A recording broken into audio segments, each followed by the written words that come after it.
Evelyn Cross had once been the brightest star at the St. Aram Conservatory, a pianist whose fingers could make the world stop breathing. But that was before the fire. Before her mentor, Victor Hale, destroyed her career with a single lie. 5 years ago, Evelyn had been set to perform her debut concert before an audience packed with critics and patrons. That night, someone poured oil inside the grand piano. The flames erupted mid-performance, burning her hands, her reputation, and her dreams. The newspapers said it was an accident. But Evelyn knew who had done it. Victor Hale, celebrated composer, her teacher, her supposed protector, had stolen her composition, the Winter Waltz, and passed it off as his own. When she confronted him, he smiled that cold, elegant smile and said, "You'll thank me one day, Evelyn.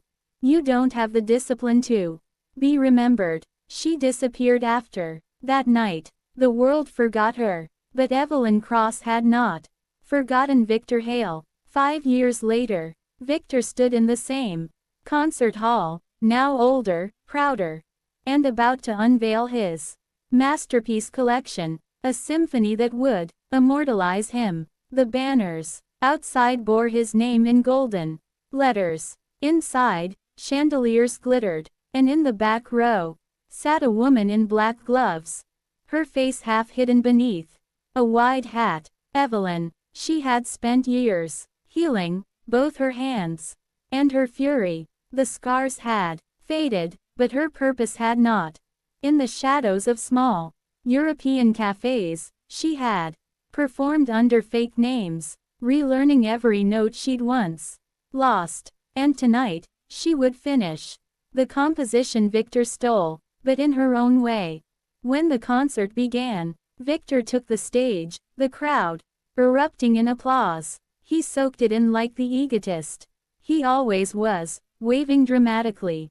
His orchestra tuned, the lights dimmed, but when the first notes played, Victor froze. The music wasn't his. The screens behind him lit up with video, grainy footage from years ago, showing a young Evelyn playing the Winter Waltz, her delicate hands gliding over the keys.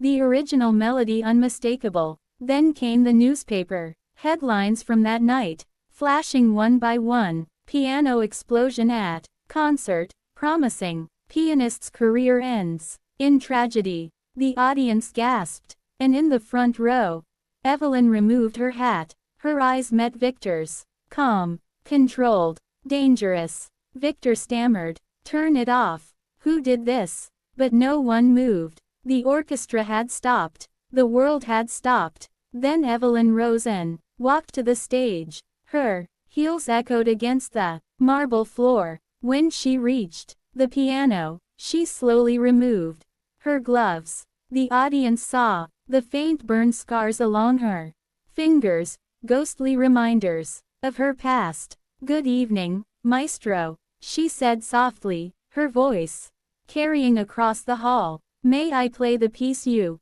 stole from me?" Victor's face drained of color. You can't." But the audience had already begun to applaud. They wanted her to play.